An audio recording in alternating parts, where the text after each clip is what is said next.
we can begin this evening. I see more attendees continuing to join us, and that's terrific. What a great showing for a Monday evening. I really appreciate so many people joining us this evening to hear the latest update as to where we are with regard to our continued efforts to reopen our schools. And I say that in quite a profound recognition that we've gone beyond reopening our schools at this point, but I continue to refer to our updates as reopening updates. I'll also be sharing some information about end of year. Before I do that, I just want to acknowledge one of the most talented colleagues I've ever had joining us this evening, Mrs. O'Shea.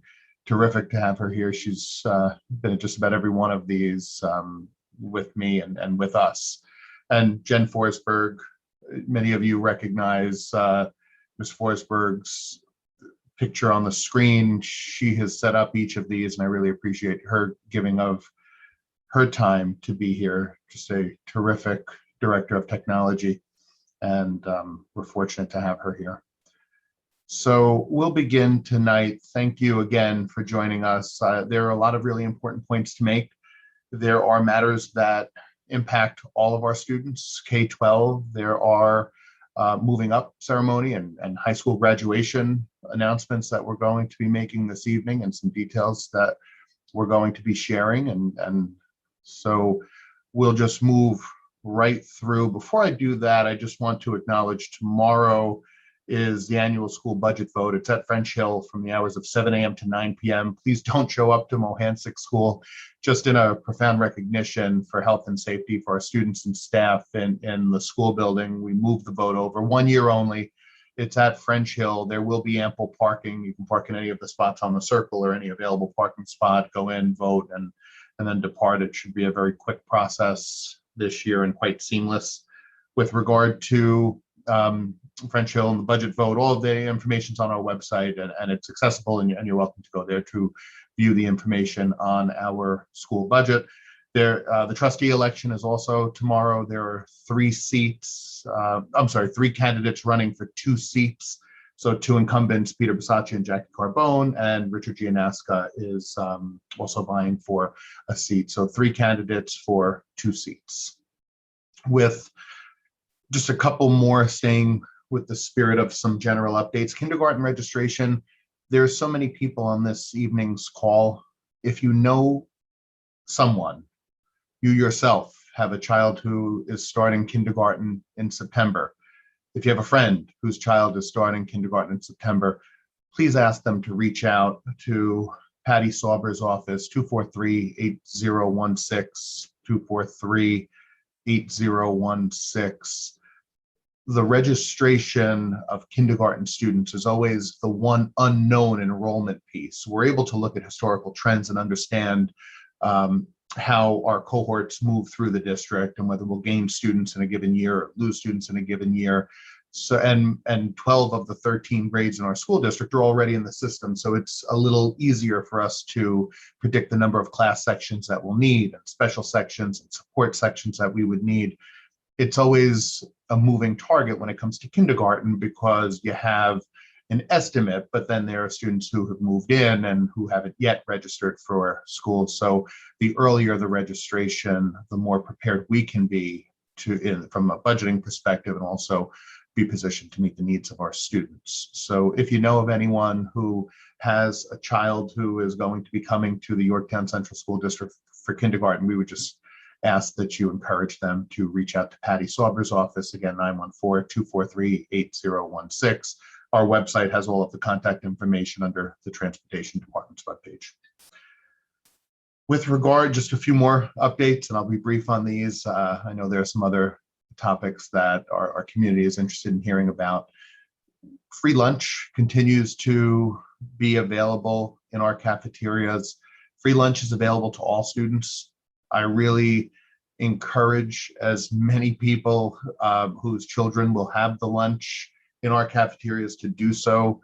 I had lunch last week at Mohansick, and it was a Friday, and it was the breakfast for lunch. So I think I had French toast sticks, and they were delicious. So Many of the children were enjoying the lunch as well. So I just wanted to remind you that free lunch continues to be available. I don't know how much longer this program will last. I don't anticipate it lasting beyond this school year. So this is an opportunity that all of our students have to enjoy lunch. All of the food complies with our wellness policy in the school district. And there are, just so our community knows, there are multiple health and safety inspections. There are inspections that are done by different agencies, countywide even. So I would encourage you to give some thought as to whether your child would participate in the free lunch or not. It doesn't just have to be the hot lunch. It could be the bagel lunch as well. That's the other option that students can participate in. So I share that with you for your consideration. Friday night, if you're looking for something to do Friday night, the high school musical premieres May 21st, and it's Some Enchanted Evening. The pandemic has been such a challenging time for the theater arts, and our students have really come together in the fall. They did a wonderful performance of Clue. Our students in the dance company put together a wonderful performance, and this spring's performance I anticipate will be amazing. I haven't seen it yet. I'm looking forward to Friday night to be able to watch the premiere. So it's this Friday night. The tickets are available on the high school's website. They're free of charge. You have to purchase them, but they're free. So it's just a way that we're going to keep track of how many people are actually logging in to view the performance and the production. But there is no cost for the show, to view the show. End of year calendar. So before I get to moving up ceremonies and graduations, I just want to talk a little bit about end of year calendar. And just as an aside, before I get into the end of year calendar and the conversation on the end of year, I can't believe that we're here. Mrs. O'Shea and I probably spoke hours on end every day since last March. Last March, we were closed and trying to finish out the year in as strong a way as possible. And then the entire late spring and entire summer, we were planning for the return with our colleagues in central office and our colleagues in the school buildings, administrators, teachers alike, and nurses and support staff. We have done nothing but plan for the return of your children. We're here, they're back, they're enjoying it. We have noticed some wonderful things and some wonderful energy in our school buildings. It had been missing for quite some time, but as we welcome back the different grade levels, you can feel that palpable sense of energy, that buzz in the school building that just makes it so exciting, and it reinforces why we went into this profession. So I just can't believe that we're at the point now where we're talking about end of year, and I'm getting questions about September. I'll get to that momentarily. The reality is I don't have many answers about September, but I'll come to that in a moment. End of year calendar, I just want to remind our community, Friday, May 28th, Monday, May 31st, schools are closed. Those are the only two planned school closures that we have until we get to the end of the year. At the end of the year, and when I talk about the end of the year, for schools, we operate on a July 1st to June 30th year. That's our school year. Late June, we do have some changes to the schedule, as we do every year. So in K-8, we're going to have half days on the Wednesday, which is June 23rd, and the Thursday, June 24th. Those are half days, K-8. High school, you'll get a schedule. There are Regents exams that are involved, so we'll be in Regents mode on the days when Regents exams are administered. Again, you'll come in, take an exam. If you don't have a Regents exam, you won't come in for those days. The calendar is a little changed from previous years because the state has reduced the number of Regents exams. In a normal year, many Regents exams are given, and the high school and even the middle school go into an exam mode for the last 2 weeks. With the drastic reduction in Regents exams, the end of the year calendar is also altered. So with regard to the end of the year, half days on the 23rd, the 24th, the children, that's K-8. K-8, the children will not report on the 25th. There will be a remote check-in. There will be attendance taken There will be remote participation, abbreviated. It will not be a long day at all. Our teachers have other assignments that they're going to be working on during that day, so we can close down the school year and begin gearing up for September. And that gear up, that preparation starts, to be honest with you, that very following Monday is when it starts. For our teachers in the classrooms, it starts later on that week as they ready their classrooms, close down their classrooms, and ready them for the deep cleaning that they'll undergo this summer. So just to recap, K-8 Wednesday, Thursday of that final week of school week of June 23rd, June 24th. Those are half days. Specific times will be released. So we'll share those by school. And then Friday is an abbreviated day, but the children are home. More information will come, timeframes will come forward with. So we'll be sharing a lot more information at the building level with regard to end of year. At the high school level, there's a Regents exam on the 17th, which is a Thursday, so they're in Regents mode, and it's specific to, even for seniors, the calendar when the last day of classes is, which is senior day. So more information will come, but I certainly, for K-8, for childcare purposes, for planning purposes, I wanted you to be aware that Wednesday the 23rd, Thursday the 24th are half days, and then on Friday it's an early release day. Chromebooks Friday is a fully remote day. The children are home on Friday. I just want to make that very clear, but there will be a check-in that happens for children. Chromebooks over the summer, if your child has a district-issued Chromebook, you will have the opportunity to return them in June. And this is really K-5. 6-12, you can keep the Chromebooks over the summer. So in grades 6 through 12, there's no expectation that the Chromebooks will be returned. Grades K-5, there will be 2 opportunities over the summer to return the Chromebook. It's the end of June. So if you don't need a Chromebook for that final day where the child's home on the 25th of Friday, we're going to have a drop-off time scheduled. It'll be scheduled by school. More information will come on that. If you want to keep your Chromebook over the summer, there will be a time in August where we will ask you to return the Chromebooks. We have some upgrades and some refreshing that we have to do of the devices. So having those Chromebooks returned in August help us to prepare for September. So there will be 2 opportunities, K-5, if you borrowed a Chromebook. They do have to be returned. When you return them, there's some latitude there. I just want to share with you, our filtering, our monitoring continues over the summer. So any student who uses our device over the summer, if they are trying to access websites that they should not be accessing, if they're searching terms that are flagged in our monitoring system, we will be alerted. We will be reaching out to you. So I just want to share that.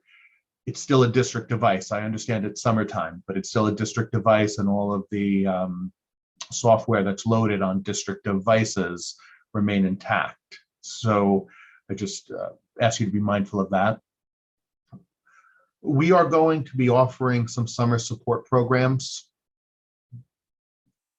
and Mrs. O'Shea is going to speak to that. And there are a lot of programs that there's the ESY program, there are E&L programs, there are academic support programs. So Mrs. O'Shea, I'll turn it over to you to speak to the summer support. Sure, thank you. Just to let the community know, we are planning to use federal and state grant money to provide summer support K-12 to students this summer at a larger scale than we've been able to do in the past. Our focus will be on academic skill improvement, it'll be on course content, and it'll be on social emotional learning issues. Right now, we're still working out the details of what this would look like for elementary, middle school, and high school. I can give you just a general overview of where our planning is at the moment. We are looking to do a 3-week K-5 summer program, mornings only, which will focus on ELA and math, core skill areas for each grade level. We're also looking to embed that program with the supports for English language learners and special education students. In addition, we'll have some very specific reading supports for students. The dates for that are not yet finalized. We will be inviting students based on academic performance as early as next week. Our letters will go out, which will have all of the detail embedded within that letter about the times and the dates of the sessions. At the middle school level, Mrs. Horowitz and I are meeting again tomorrow to fine tune what the supports would look like at the middle level. It will be a combination of content area support as well as specific reading support throughout the summer months. And at the high school level, we're looking to support students starting with our upperclassmen on an opportunity for credit recovery on any courses that they might need to make up credit. And that would be with an online vendor supplemented by our own teaching staff. So all things are still being worked out. And I understand, parents, you're all planning vacations, you're planning camp. We hope to get this information out very quickly to you. What we needed to do was really better understand our funding for this purpose from our grants from the government. And we also needed to better understand our needs for staff throughout the summer and how we would make this all work. So we will get this out to you as soon as possible. It will be articulated clearly to those who are invited to the program. And, I'll share more information as we fine tune it a little bit more. Thank you so much. So more information will come on the summer programming. This is as robust of a summer offering as I've ever seen. So this is absolutely remarkable. Fortunately, the funding was there. Fortunately, the staff have been enthusiastic and faculty have been enthusiastic, and then this has been received so positively. And just my thanks to Mrs. O'Shea and the principals for coordinating such a comprehensive program. We have studied your children. We've studied how your children have performed. We've seen some really encouraging things, and we have the opportunity with some of the additional supplemental funding that we've received from at the federal level to be able to implement some additional programs. So this is just a great opportunity for us as a school district to provide additional support over the summer. With regard to the next update, so I've given a lot of information. This webinar is being recorded. It'll be posted to our website as early as tomorrow morning. So if there's anything that you missed, if there was a phone number to registration, if you know a kindergartner who needs to register, 243-8016, if you missed that phone number, you can have it on the live video. It's also scrolling on the digital sign out in front of the high school. Just with regard to just a quick general COVID update, there are some rumors that are circulating. I just need to clarify them because they're some are completely inaccurate. So I'd just like to go through some of the inaccuracies. The first that's true. This is a fact. The numbers are improving. The COVID positivity rates in Yorktown are what we've seen at the early part of November, which is terrific. The positivity rates across Westchester County, the number of active cases is at the lowest that it's been since early November. The positivity, the percent positive rate in Westchester County has been what we've seen in September and August. So this is all going in the right direction, and obviously that is encouraging. With regard to the other items, testing and vaccinations,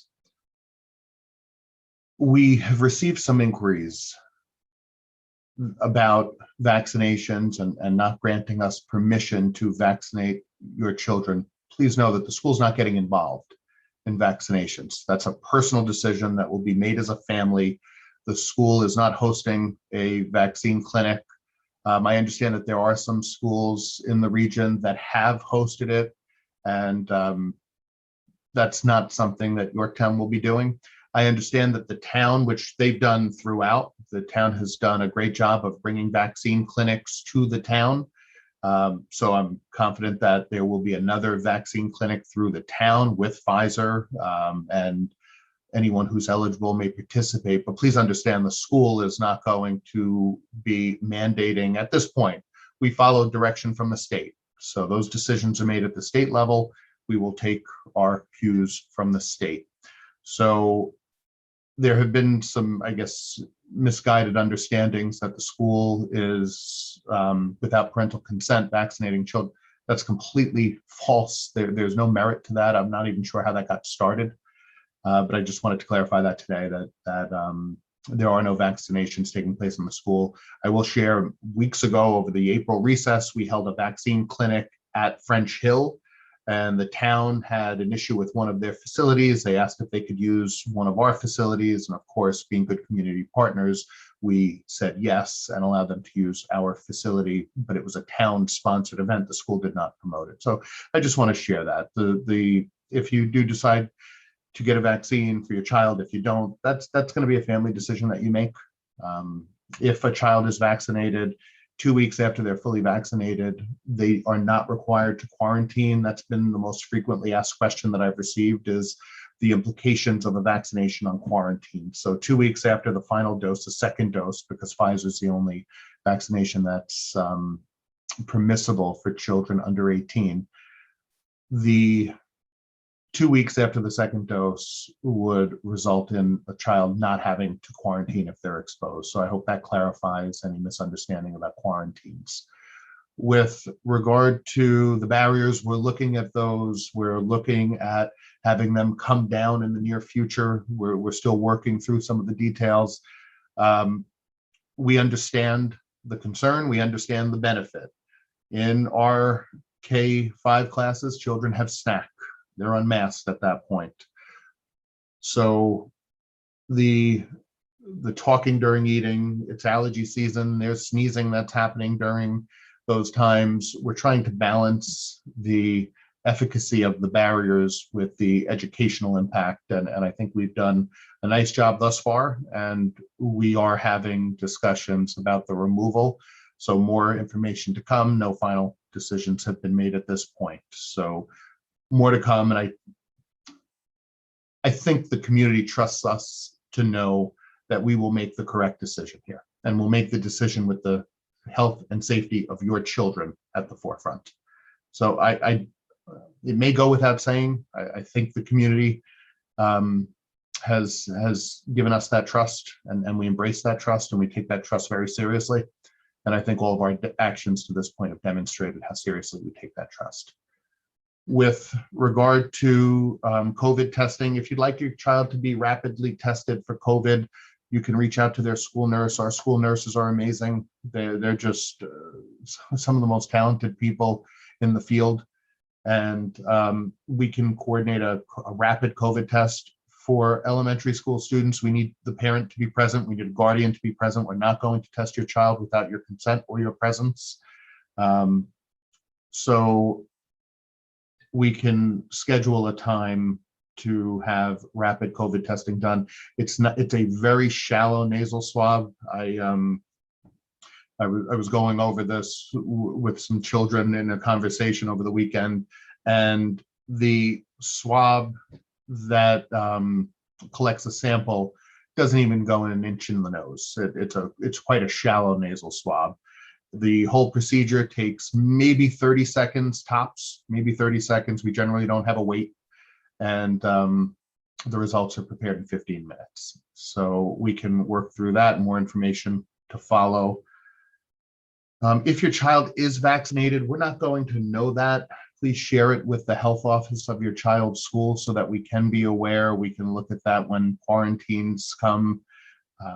We'll have that information available. The masks, there's been a lot of discussion about masks. The CDC made some statements. Governor Cuomo made some statements today. So I just want to clarify that masks are still required in schools. That hasn't changed. I understand the CDC guidance. I've read them.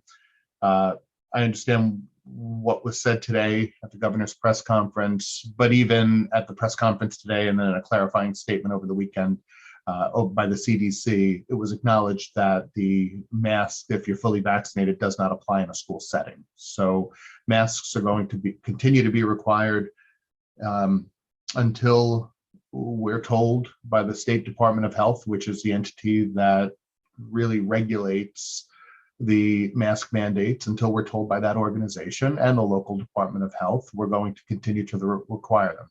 When the Department of Health tells us we no longer need to require them, we will look at that again, obviously. In terms of the dashboard, COVID dashboards, there are two dashboards that exist that track the number of COVID cases within our school district.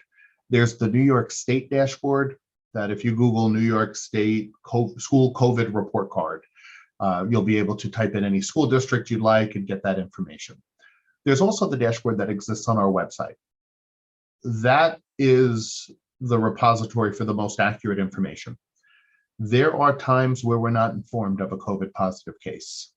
There are times that we find out 2 weeks later. Maybe it was a holiday that happened and the child's out for a week after the holiday, the week off, and we find out that the child had it over the break. The reality is, on the state site, we would report that case when we become aware of it, which may be 2 weeks removed or a week removed. On our dashboard, we can update the dashboard day to day. We have full control of the dashboard. We can make changes, historical changes. In the state database, it's quite challenging to make a change. So I have submitted inquiries to have data changed because there were inaccuracies in the reporting. For whatever reason, cases we sent up weren't reported. A case we sent up was reported 2 or even 3 times once. And there are just inaccuracies on that database for whatever reason, and correcting them is even more of a challenge. We've established our own. It's posted on our website. It's full transparency for our school community. I used to send out these notices. You may recall getting an email from me almost every day, maybe twice a day. There has been a positive case at this school. No quarantines were required, or there have been a positive case. There's been a positive case at this school. Anyone who needs to be quarantined has been notified. Those were inundating inboxes, and I'm trying to be cognizant of the amount of information that's being pushed out to you. Also, the emails and the notices were good, and it helped you to realize what was happening in that moment. The database allows you to have a historical look since we began the database. You can look at all 5 schools. You can go back in time, you can go forward in time. You can look at specific days of the week. All the data is there. So I stopped sending out the single letters, and we're updating our daily portal every day. So I just want to share that with you. That is the most accurate source of information. We can correct errors. It's a little more challenging to do that in the state portal. By and large, the state portal is accurate, but it's not completely aligned one-to-one with the true situation. So I would encourage you to visit our dashboard. It's on our website. If you go to our homepage and just scroll down, you'll see COVID dashboard, and you can just click there. And all of the information that we have is there. We try to update it once a day and only once a day. So it's not going to be updated on a Saturday or Sunday. We take the weekend cases and we'll update that on a Monday. So I would encourage you to view that. And it's not that we've stopped reporting daily COVID cases. They're still happening in our schools. Obviously not as frequently as they were happening back in January and February and even November and December. But they're still happening to a lesser extent, but we are reporting those. We're reporting them to the state, and we are reporting them on our database, and it just gives you the opportunity to see all of the information that we have. Moving forward to the final topic of the evening, and Mrs. O'Shea, if there's anything that we discussed. Mrs. O'Shea and I we prepared, we discussed tonight's presentation, and she's very good at helping me when I forget things and when I need to be redirected and refocused. So I think everything that we said we were going to discuss, we have, and that brings us to end of year. And at the end of year, if there was something that we need to add on, Mrs. O'Shea or I will do so. So end of year ceremonies. We are going to have in-person end of year moving up and graduation ceremonies at grades 3, 5, 8, and 12. So that's the last grade in each building. There are going to be parameters that we have to follow. So I know it's welcome news to hear that we're going to be having in-person ceremonies. Our children deserve this. But on the flip side, there are also going to be very strict parameters that we have to follow. And I'm sure if I know this community as well as I do, and having lived here for quite some time, I think I do.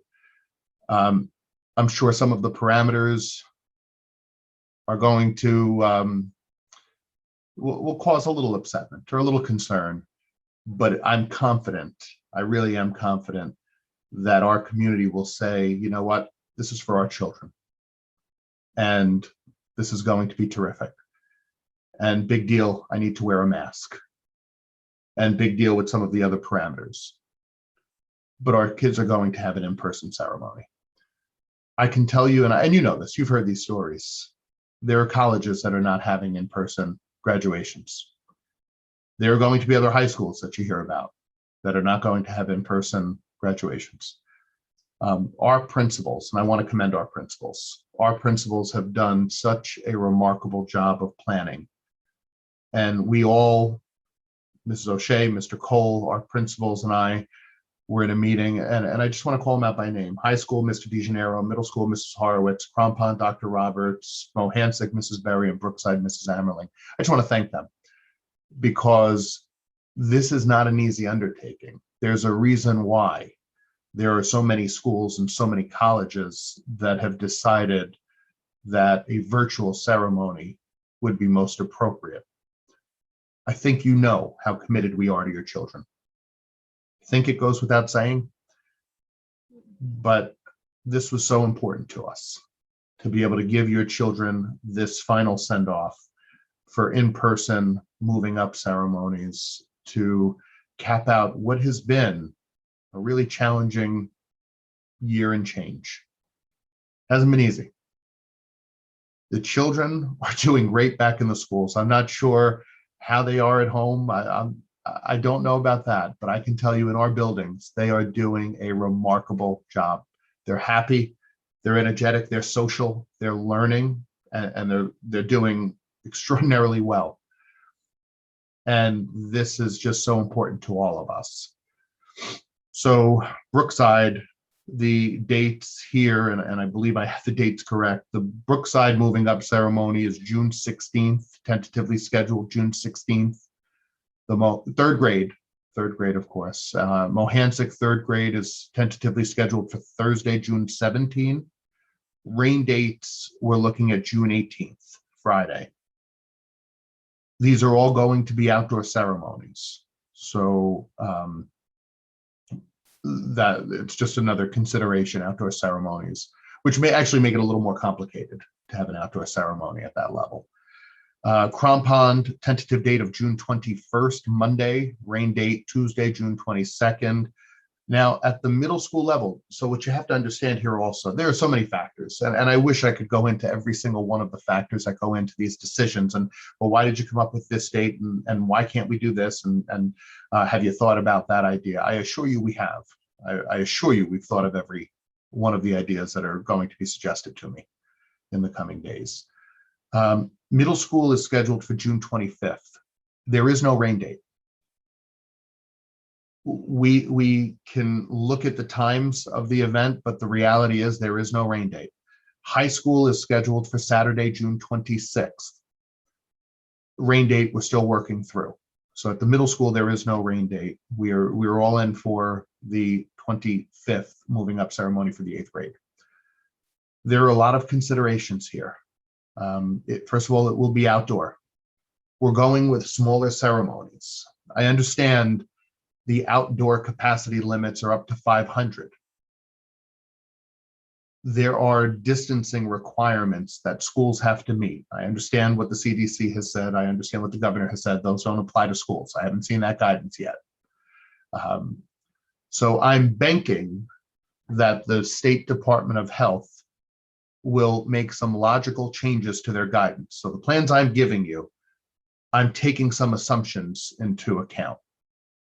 Right now, today, in the 12-page document from the state DOH, 9-page document, 9-page document from the state DOH, Today, outside at a moving up ceremony or graduation ceremony, attendees have to be 6 feet apart. I've challenged that. I don't think that makes sense. So what I'm told on one hand is that we can put children together 3 feet with masks indoors, 3 feet indoors, but outdoors we have to put the children at 6 feet. I'm going to venture a guess that that guidance is going to get changed. It ought to be changed. If we can do 3 feet inside, I would think that 3 feet outside would make sense. If we're going to do 5 feet inside, then I would think 5 feet outside would make sense. Certainly not a more restrictive distancing requirement outside compared to indoors. So I'm operating under the assumption that social distancing rules will be reduced by the time graduation comes. With that said, we typically have brought Chromebook to the high school campus for moving up because there's more room here. We can't do that because school's still in session because of the way the Regents exam is working out. So the Regents schedule at the high school level has been reduced to the point that our children are going to be in school at the high school level. So I don't have much availability on this campus. In fact, I have tests happening. We have tests happening on this campus. So the moving up ceremonies are going to take place on their respective campuses. So Brookside and Mohansick and Chromebook will take place at the Brookside, Mohansick, and Chromebook campus, respectively. Outdoors, they will be shortened ceremonies. We are limiting it to 2 guests. Every one of our moving up ceremonies will be limited to 2 guests. I understand that there are circumstances in various households. We are at a very, very firm cap of 2 tickets per guest. And if you can't use your 2 tickets, it's not that we're going to give them to someone else. There are certain capacity guidelines and thresholds that once we cross over those thresholds, we would be required to have attendees produce a negative test result, a lab confirmed positive case of COVID in the last 90 days, or proof of vaccination. K-8, I anticipate not having to cross those thresholds. So we have our parking lots. The ceremonies will be outdoors. We have all of our staff on campus. We have families who are now coming to visit our campus, and all 3 of our elementary schools are in residential neighborhoods. This is a very challenging logistical operation that we're working through. And we're going to work through it because your kids deserve that.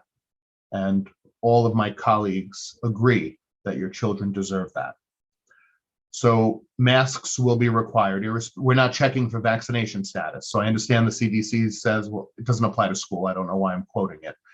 But if you're vaccinated, you don't need to wear a mask. Well, we're not checking vaccination statuses. We're preparing a day that will be special for your children. And that's the most important thing here. We love your children. We absolutely do. And we want to give them a special day. So rather than focus our efforts on the vaccination status of the guests, we want to focus our attention on making your child's day as special as possible. We have great things planned for them. That's where our attention needs to be, is on your children.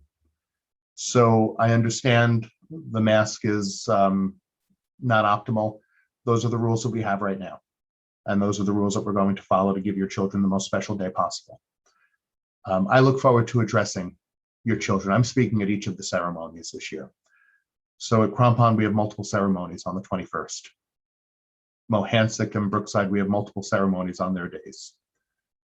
Middle school, we have multiple ceremonies, 1 per team. And high school, we have 1 ceremony.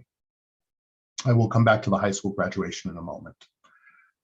I'm looking forward to addressing your children because after the year plus that they've had,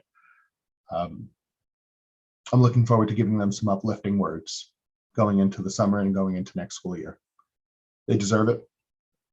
They have been remarkable through this whole thing, through this whole pandemic. They've been remarkable, and they're going to hear that.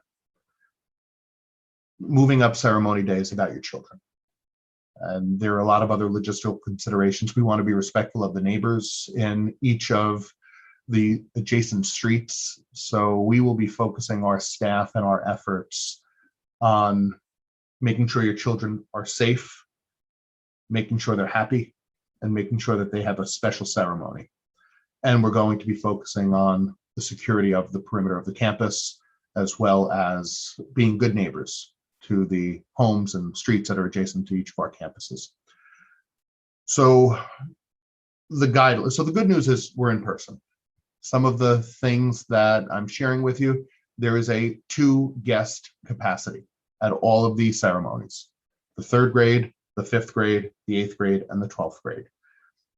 So we have masks, we have 2 guests. I'm operating under the assumption that the distancing requirements will be reduced from 6 feet to 3 feet or even less. But please understand that we have faculty and staff parking, we have guest parking, we have buses that are coming into the campus for dismissal. There are a lot of elements that we have to consider. We have lunches, we have recesses that are still happening in the school building. So I get it. We will stream. We're actually making plans to stream the event. So if there is a 3rd or a 4th person or a 5th person you hoped would have been able to attend, they'll have the opportunity to watch the ceremony remotely. There has to be a health attestation completed. We'll send all of this information out, but essentially, there won't be building access. We'll have portable restrooms available, but the ceremonies are going to be relatively short. There are all kinds of guidelines where if we have the children sing, they have to move from 6 feet to 12 feet apart. The person who is speaking at the podium has to be 12 feet away from everyone else. There are all kinds of parameters that we as a school district have to follow. So just in summary, in-person ceremony in grade 3 at Brookside, Wednesday, June 16th. In-person ceremony, grade 3 at Mohansick, Thursday, June 17th. In-person ceremony, Crom Pond, Monday, June 21st. In-person ceremony, middle school, Friday, June 25th. And then it all culminates with our high school graduation, Saturday, June 26th. It will be on the field on this campus. And that's going to be an exciting day. For that event, because we are going to have so many people on this campus, we are going to require one of 3 things, unless something changes from the state DOH. At this point, we have to submit our plan because the event for the high school is so large. We want our children at the high school level to graduate together. We want them to be together for this celebration, for this day. And I'm excited for this day. For the high school parents, I see many of you. I'm going to be talking about 3 very important people in my life at the high school graduation. I'll be talking about my mother, my wife, and my daughter, and the lessons that I've learned from them. And they've been remarkable lessons. So high school, we want our children to be together. We're going to give them a really special day and a special send-off. We don't have them back next year. And we anticipate a really special day for them. Because of the number of people who are attending, we have to require one of 3 things, unless something drastically changes from the state DOH. That's the agency to look out for. We either need proof of vaccination, proof of a negative COVID test, or proof of a positive, lab-confirmed positive COVID test in the last 90 days, dating back from graduation, so the 90 days prior to June 26th. So that's where we are on the moving up ceremonies. We're in person and we're excited about that. We'll put all of this information out in writing. The principals were kind enough to let me share the news with our community. and I appreciate that. But they're the ones who did the heavy lifting on this, and I just want to acknowledge that, and I will acknowledge that every day of the week. Our principals have done the heavy lifting here.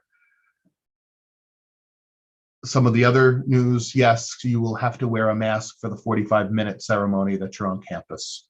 And then obviously what you do after you leave our campus is at your discretion. We have capacity numbers and social distancing numbers. It's not just you can go to 500 people. You have to have the room to go to 500 people. And our elementary school campuses, anyone who's been on our elementary school campuses, when you take the fact that all the staff are going to be there, and now you're bringing 100 more at a time, and then you need a quick turnaround time so that we can perform the required disinfections and get the vehicles out. And then, by the way, we have lunches going on and recesses going on for hundreds of other children in the building where it's a regular school day for them. And then buses are coming through the campus at different times in the morning and the afternoon. Just so many moving parts here. And as we were planning, you started to understand why some schools have not gone this way. But that will never be Yorktown. That won't be us.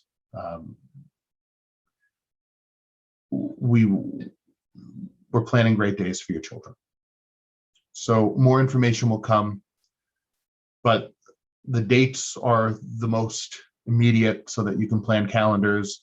You will be required to wear a mask, irrespective of vaccination status, irrespective of anything else. You won't, at the 3rd grade, 5th grade, and 8th grade, you will not have to provide proof of a negative test or proof of vaccination. We're not looking for any of that information. This is part of the reason why we're limiting to 2, but the other to 2 guests per student. But the other reason is just space. Space is a consideration, and being able to provide the necessary distancing to implement a safe and fun day for our students. So and we'll send a letter out with all of this, but I would just ask that you bear with us. We're still working through some of the details. I mean, there was new information that came out today. So the information's constantly changing. At this point, we do have to draw a line in the sand and say, this is our plan and we're going to proceed. People have to plan, and we have to rent chairs, and we have to make sure that we have the supplies that we need and the rentals that we need in place for the event, and the staffing that we need in place for each event. So I'm confident in our plan. I hope that it demonstrates to you how committed we are to your children. It's a moving up ceremony, but it's so much more than a moving up ceremony. It really is so much more than a moving up ceremony. It's a celebration of the journey that we've been on, and we're still here, and we're supporting your children, and your children are here, and they're well supported.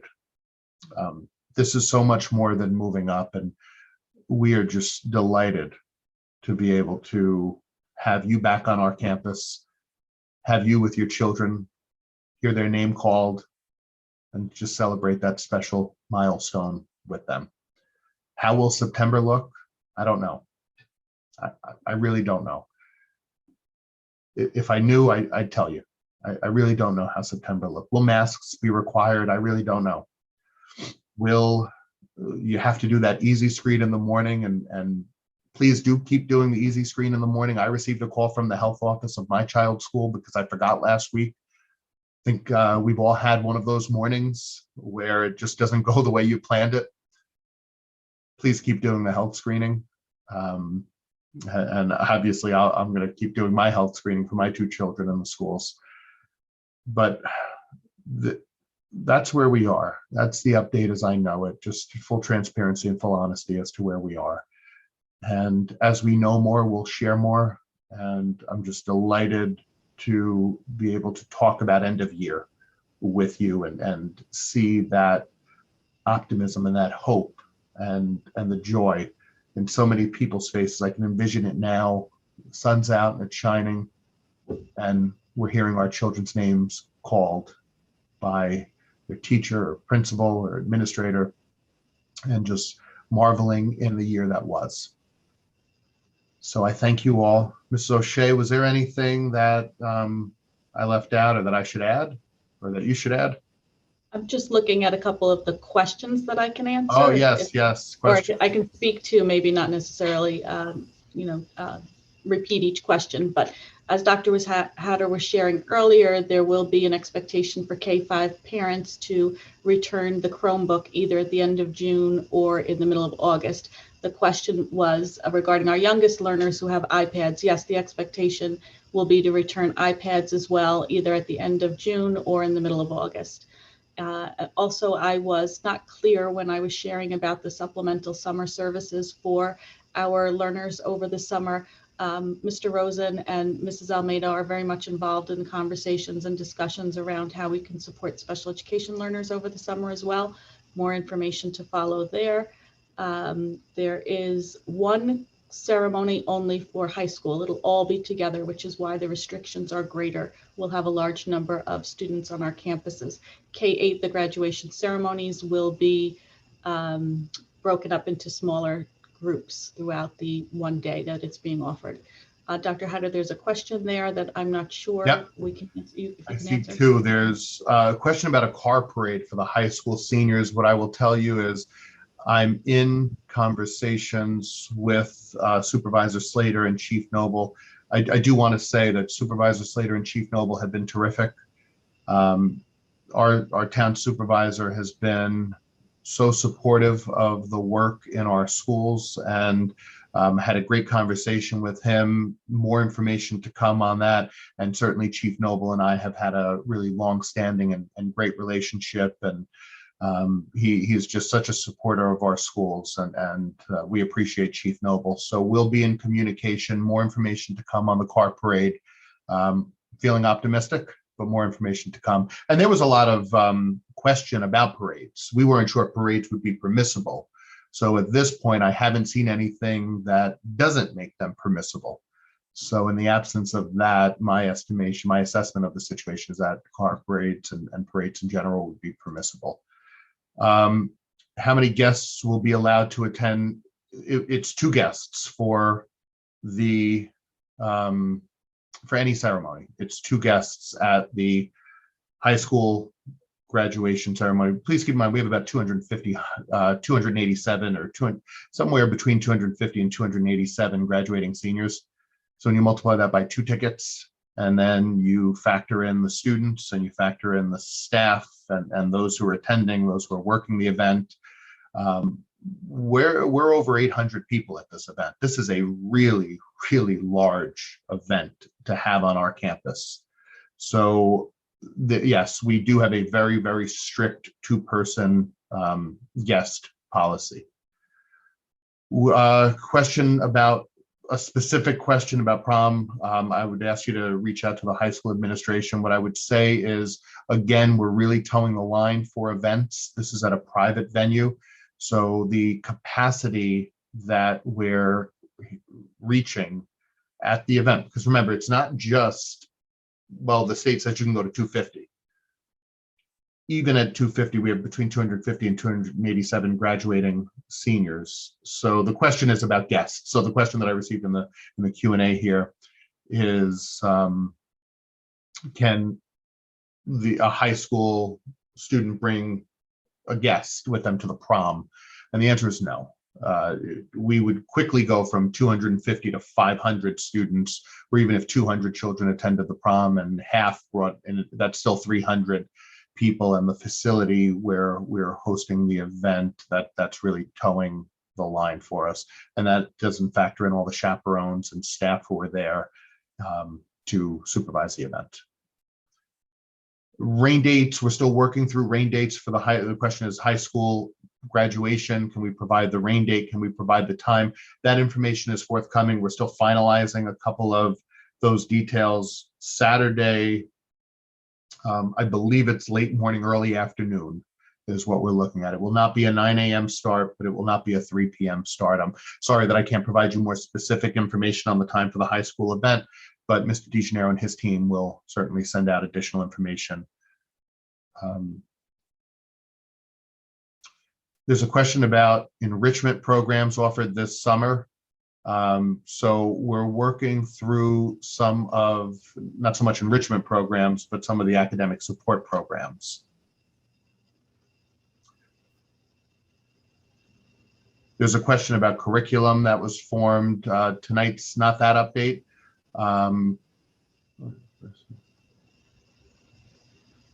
So at this point, Ms. Davis, I see the question that you posted. I'm happy to give you a call tomorrow to speak further about the question that you posted. This is more about the end of the year celebrations and end of year information. The times, again, next question is about times. I don't have the specific times of the events at this point. We'll be providing the times. I wanted to share the dates. At the middle school, we will have 3 separate moving up ceremonies, 1 for each team. So we will absolutely follow up with the specific time for the specific team. I don't have that information now, but the Friday, June 25th is the date to hold. Another question about barriers, and earlier in the presentation, I did share that we are looking to remove those. We're just working through some of the details because there is some efficacy to the barriers. It's not that they're completely a hindrance. So I did share a little more information earlier, but yes, we are looking to a little later this month to look at the barriers and remove those.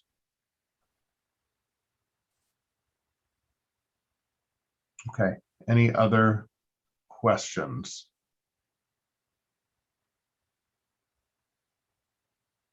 Okay, I see a couple more come in. Criteria for who is selected. The criteria for who is selected for the summer programs, Ms. O'Shea, do you want to speak to that a little further? So right now we're looking at our data K-5 using our STAR data and some other assessment data that we have. We're working backwards from there. We're also looking at some recommendations from our clinical team, as well as our classroom teachers and building principals. So we are in the process of doing that. The same will hold true at the middle school and high school. We're looking at progress in certain content areas across the board and making decisions that way. I see 2 questions here about the time of the high school graduation. I apologize, I don't have the exact time at this point. I understand on the district calendar it says 1 p.m. We will be around that time. I do believe, if I had to venture a guess, that we would be just earlier than that time, looking at more of a noon start and concluding by around 1 p.m. So please don't hold me to that. That's not written in stone. I prefaced what I said with, if I had to venture a guess. So more information will follow, but I do want you to hold that date because that is the date that we're looking at. Question on, can we use a rapid or a PCR for the high school graduation? Great question. Again, more information will come on that, but I will share with you now, if you take a rapid test, it has to be conducted within 6 hours of the event. If you take a PCR test, it may be conducted up to 72 hours prior to the start of the event. So either test, a rapid test or a PCR test, is acceptable. In lieu of the test, the other option would be to produce proof of a positive, lab-confirmed positive case of COVID in the 90 days preceding June 26th, or the third option would be proof of vaccination. So those are the 3 pathways that the State Department of Health is requiring for admission. So rapid would be 6 hours prior to the start of the event. PCR could be up to 72 hours prior to the start of the event. You don't have to do both, it's one or the other.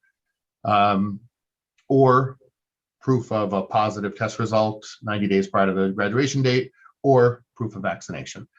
Are May 28th and 31st days off? They are. The 28th and the 31st are days off.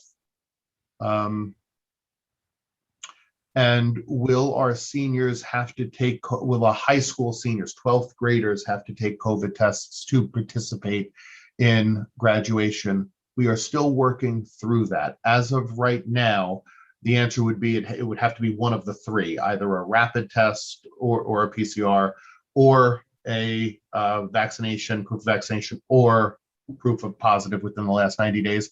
For students, we can administer the rapid test here. Our school nurses can do that. We have a great high school nurse. We've got a great middle school nurse.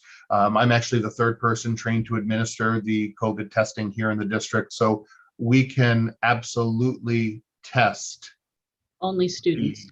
students.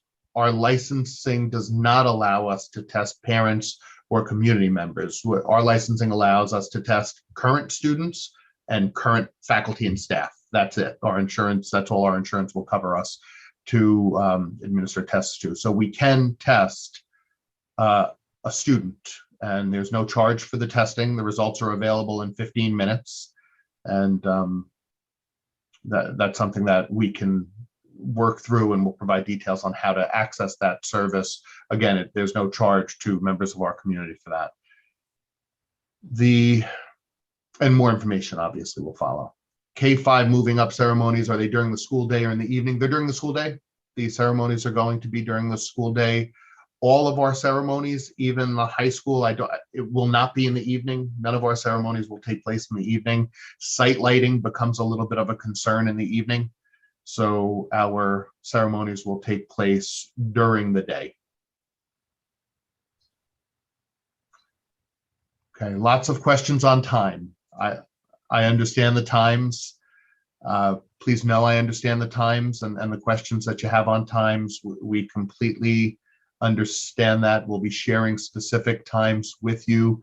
There are certain elements that we're still working through to identify the specific times, but we will communicate the times as soon as possible. It will be during the school day for each 3rd grade, 5th grade, 8th grade, 12th grade. Okay, I'm not seeing any other questions. I'm happy to stay on. Will K-5 students have a full day of school or be dismissed at the end of the ceremony? Well, the K-5 students have school. So K-4, for example, let's go to Mohansick. The K-2 students are going to remain in school. It's a regular day of school for K-2. The 3rd grade students, I anticipate, may leave after, but we're going to work through those details. At Crampon, 4th and 5th grade. 4th grade still has a full day of school. 5th grade, again, just like 3rd grade, I anticipate them staying in school. However, my understanding is that you may want to take them with you to spend the remainder of the day with them in a celebratory way. Again, more information will come through to through our principals and through our school buildings. There's a question on Chromebooks. Is that, Ms. O'Shea, what you were referencing? Or so in June, if we're returning Chromebooks in June or iPads in June, those will go to the building, to the classroom teacher. In August, we're looking at a central location, most likely on the high school, middle school campus. Mm-hmm. And yes, I understand the college orientations may conflict with graduation rehearsal. Absolutely. Graduation rehearsal details, that information is forthcoming. Board candidates, are we acknowledging the board candidates running for tomorrow? Yes, I spoke to the 3 candidates running for 2 seats when I opened the presentation this evening. So 2 candidates, Peter Bisaccia and Jackie Carbone, are incumbents, and we have Richard Gianasca running for a seat as well. So 3 candidates running for 2 seats. And it's tomorrow, French Hill, 7 a.m. to 9 p.m. So yes, that was acknowledged at the beginning of the presentation. Any other questions that I see? Okay. I think we've answered everyone that's related to moving up and the times. And we understand the rehearsal details and the scheduling conflicts. So we absolutely understand that. Any other questions for this evening? I'm not seeing any more come up. Thank you. I see that last one. I appreciate that. Thank you. Okay, exciting things to come. It's going to be a great, great end of year for your children. That's number one. From day one, that's been number one, is your children. So we're going to continue to keep your children at the forefront of all of our planning. We know how special this end of year ought to be for them. So I understand the mask piece is what it is. I understand the distancing is what it is. And 2 guests, I understand all of that. This is about your children. And we're going to make the best of the situation that we have and the guidance that we have to give your children the best possible day and the best experience. And I can't wait. I see them every day for the most part, but I can't wait to address them at their moving up ceremony, because what a special day it's going to be. Thank you all. I appreciate you attending. I know it's not easy on a Monday night. Have a great, great evening. Good to talk to you all. Good night. Thank you, Ms. O'Shea. I appreciate you always, always being here.